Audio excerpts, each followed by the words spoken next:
Hello everyone, welcome back to another video. Today we're going to be taking a look at a bunch of Tinder stories. We're going to be seeing a bunch of Tinder weirdos and what they really do on the dating apps. That's suspicious.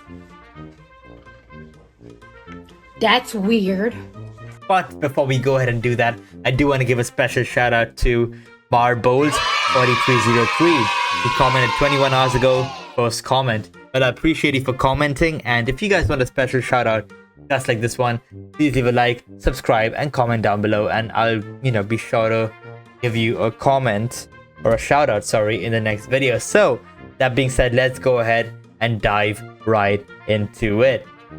Okay, a story. I need your opinion, please. Okay, years ago, after some while, since we broke up with an ex, I started to date. Still hurting, but I thought I was ready. I started Match online, and one match was a Nigerian scammer pretending to be a girl. The damn Nigerian. I'm kidding. The next girl I matched was a Slavic girl, and I wanted to be sure she's legitimate. So I searched her profile photo online using photo search tool, public tool, and found her multiple accounts online. Then we dated, and second or third date, I told her the story. I humbly thought it's a funny story.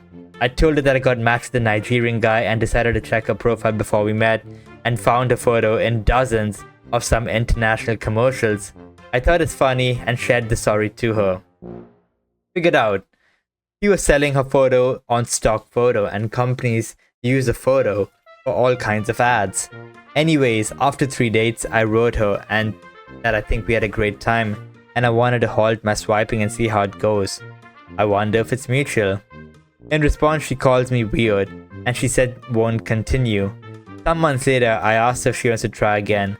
She asked me some questions and said I'm still thinking of my ex, basically, so no. Another time through around February, I wrote her a simple message, told her everyone comes to her life for a reason, and she seems to come to mine for that one question that helped me to understand where I was stuck. Thanked her and wished her all well. That's lovely. Should have probably ended it way before, but anyways, he blocked me. Fine. This week my friend called me and calls me that he matched with the girl and sends me a photo. It's her.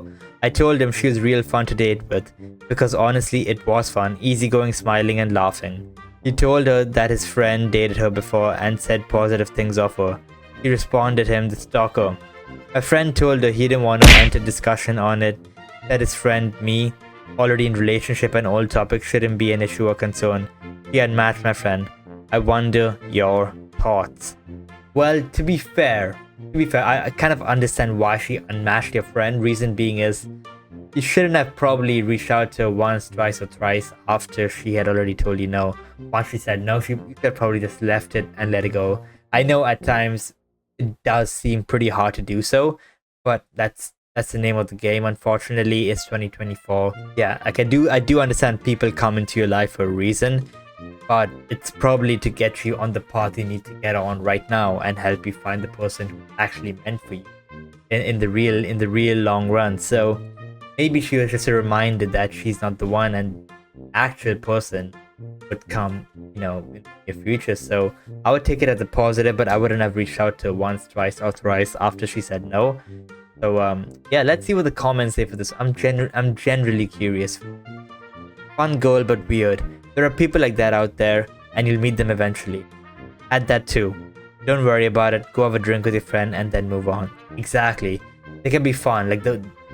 They can be fun, but the truth is, it's gonna happen eventually, once to every guy in their life. Thankfully, I'm done with mine, so no shade. I'm playing. Set up on Tinder, but a random act of kindness saved my night. So, the other night, I, a 23-year-old male, was set for what was supposed to be a chill first date with a girl I matched with on Tinder. We'd be chatting for a few days and everything seemed good. I get to the bar where we agreed to meet, all excited, and then nothing. I wait and wait and wait. Turns out she ghosted me, completely set me up. Now I'm sitting there looking like a total loser, wondering if I should leave and go home, but instead of calling it a night, something unexpected happens. A random girl around my age comes up to me and asks, "Why are you sitting here all by yourself?" I tell her the story, how I was supposed to meet someone but they bailed. Instead of the usual "that sucks" sympathy, she says, Forget that, come hang with me and my friends. Next thing I know, I'm hanging out with the crew, laughing, chatting, dancing, and just vibing. It turned into one of those nights where you're having so much fun you forget how it all started. I was so caught up in the moment I totally forgot to get her or any of her friends' details to keep in contact, which is probably the biggest fail of my night. But honestly, that's such a genuine kind thing to do. I didn't even care. So yeah, the night definitely took a turn for the better. And to add some closure, I went ahead and blocked the reporter and reported the Tinder girl. Maybe she's out there ghosting someone else. But I'm glad the night didn't end on that note.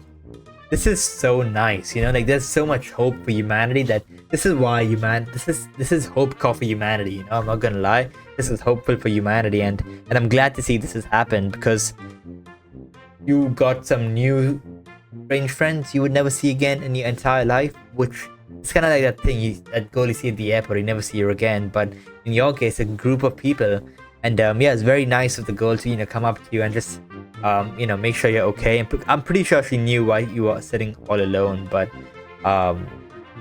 it's very nice of her to come up regardless situation. So yeah, very cool. I like happy incidents like that. Yeah, and for the girl to study up, dude. Screw her, dude. Like she's not it. And yeah, hopefully she's blocked from Tinder because if you set a date, you expected to go on the date, you know. So yeah, that sucks that happened, but I guess something good came out of it. Opinion: after 1 to 2 dates, he leaves for 30 to 40 days to abroad vacation. You're waiting for her to return. You message her daily. What kind of interaction you maintain to not become too much and not lose the balance of interest? Thanks. Yeah, so I guess it depends person to person. So if you are, you know, blowing up a phone, good morning, good afternoon, good evening, you know, all of that shit, I probably wouldn't do that. That's way too much.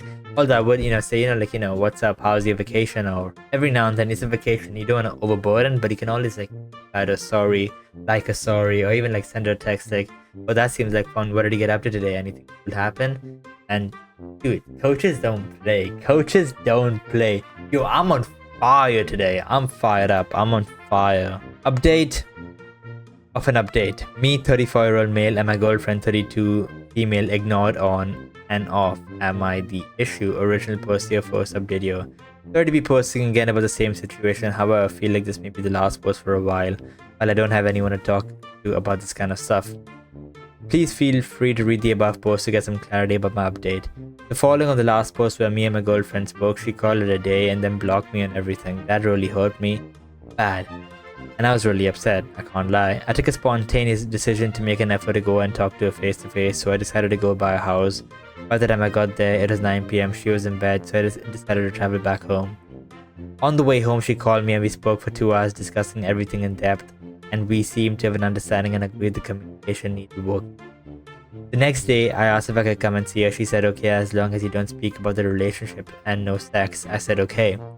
So I went over to hers for a bit. It was kind of awkward. I didn't really know where to put myself, or I felt I couldn't be affectionate or anything because of everything. We were sat on the sofa together with the kids, and I saw somebody called S on the top of a Snapchat. So I asked her, who is that?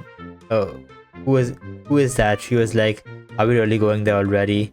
I said, well, I just saw it out of the corner of my eye and he never mentioned it before. You mentioned the other guy friends, but not him. He said he's a mate of her Instagram. They normally send each other memes on there, but they started doing it on Snapchat or something. He's always been on Snapchat to about him. Come on, man, you gotta be smart enough about that much. I didn't really know what to say. I just really shit in that moment. I asked if we could have a private adult chat upstairs, and we did. He once again said it's nothing like that with this person. Fast forward, I ended up stopping the night with her and watching a film in bed with her once again. It was really awkward. I didn't know where to put myself. We both woke up around 2 AM. I gave her a hug and she didn't stop coming close to her. She didn't stop me coming close to her, and we ended up having sex again. So I went home the following evening because I have work, and we lived 20 miles apart, and she had work the next day. Surprisingly contrary to my last update, I woke up to a good morning Monday and Tuesday, and I thought this was a positive step in the right direction. Wednesday comes along and nothing again. No messages, no snaps, no hi, how are you, no good morning, nothing at all. Kind of all made me feel again like stuff's going south. I put some reels on my story about feeling down and lack of communication. etc. I called her Wednesday night because I hadn't heard anything from her all day. The call lasted 14 minutes. After I sent her a nice message that evening, only to be left on read again. Here was a message. Oh my god, this is a big ass story. I really wondered if, well, missing you, try relax and get a good night's sleep. Like you said, one more week at work, then 12 days off. I'm looking forward to spending Xmas. Good night, beautiful. He saw this the next morning, which was Thursday. She only messages the question real saying, "Is this about us? It's embarrassing. Everybody can see that I don't put anything on my story." Said it's attention seeking. I said I take your point, but I disagree. It's expressing myself. I can't really talk about how I'm feeling with you. So we spoke at length Thursday morning. She said she no longer has time for a relationship. She has lost all feelings for me. And if you can't see a future, etc., I really can't understand what has changed except for a new job where she's working long days. But a text only takes a second time to ring. Makes your partner feel wanted, that you're thinking about them like I ride with her all the time.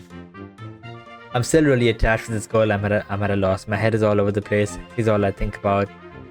And she has work party tonight, and I said that's a good timing. Is breaking up with me? She joking says yes it is. When we spoke at length at hers about when it, I told her how upset I was, and I threw the his and hers bracelet she got me on the floor, and she found this hilarious. Went to try and find hers out of the drawer to mimic it. I wasn't very pleased with her. She apologized, but it felt kind of fake. When she goes quiet, I'm always asking her, "Are we okay?" And she says, "We're just going around in circles. You're always asking this. I haven't said we're not okay, but there's no communication, making me think there is an issue." Maybe I pushed her away with this wanting too much. And one thing I just remembered on my previous post, she didn't like the fact that she ended it. I took her off my Facebook and put me as single as soon as she ended it. She ended this for a second time yesterday morning, and neither of us have changed our Facebook status. I think this is a bit weird. I'm not too sure if it means anything, but it's a large grasp for me thinking there's maybe something.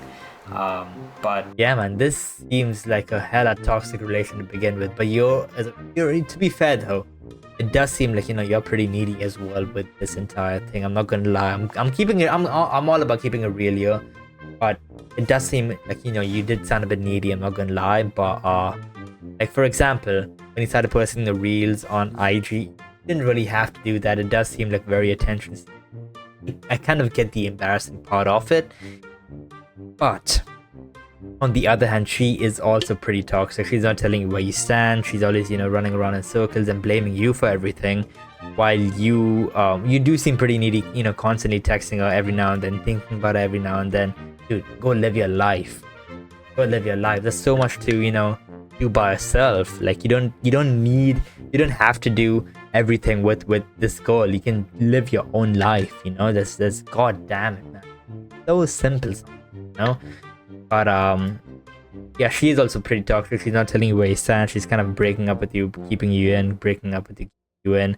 And that the guy on Snapchat's also pretty sus. Like he just talks him, sends me Snapchat. Like, dude, that's more inconvenient than sending memes on Instagram or like reels or whatnot. So yeah, that guy's definitely a link of hers, and you're probably the back end guy. I would say, like the guy who talks to if nothing really happens. Yeah, man. So I am sorry to tell you, bro, but he's not the one, dude. I'd probably say you got some stuff to figure out by yourself before you do. Trapped with a catfish, a Tinder date I'll never forget. Last year, I, a 24-year-old female, matched with a guy on Tinder. He was a year older than me, and from his photos, he seemed cute. After a couple of weeks of chatting, he said if he could meet up. Yes. Now, here's where I made the mistake. Number 1, he had never sent me a selfie, and we never video called, not once. We lived in a fair distance, so we agreed to meet in a city halfway between us. On the morning of the first date, I bought both the train tickets round trip. Mistake number 2. After a long ride, I finally arrived. I stood outside scanning the crowd for him. My phone buzzed. It was him calling. And that's when it hit me. As he approached, I realized who he was. My stomach dropped. My palms started sweating. The guy in front of me was not the person in the photos. He was height. I'm 5'7". He was my height. I'm 5'7", much heavier, and his face looked completely different. This wasn't just a bad angle or a little weight gain. It was a full-on catfish. I was stranded in a city an hour away from no home with no escape plan, staring at someone who clearly knew what they were doing. Pure panic, but I couldn't just bolt, so I played along. We ended up walking around the city for 7 hours. Yes, you read that right, 7 hours. I couldn't even look at him directly without feeling secondhand embarrassment. The entire time I was calculating ways to end the date early, but nothing came to mind. When the clock finally ticked closer to my train's departure, I said goodbye and left. Second I got home, I received the message, so how did he find me? Do you think I look like the picture? At that point, I knew he was fully aware of the deception. He replied something generic and nice, but I'm not interested and call it a day. He blocked me everywhere immediately after, and I deleted Tinder. So that's the end of my cautionary tale. Well, thank you for that cautionary tale.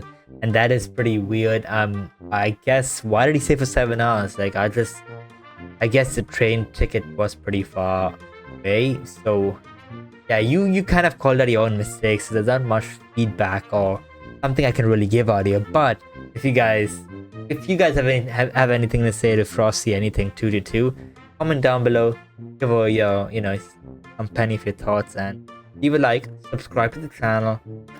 I'll see you guys soon.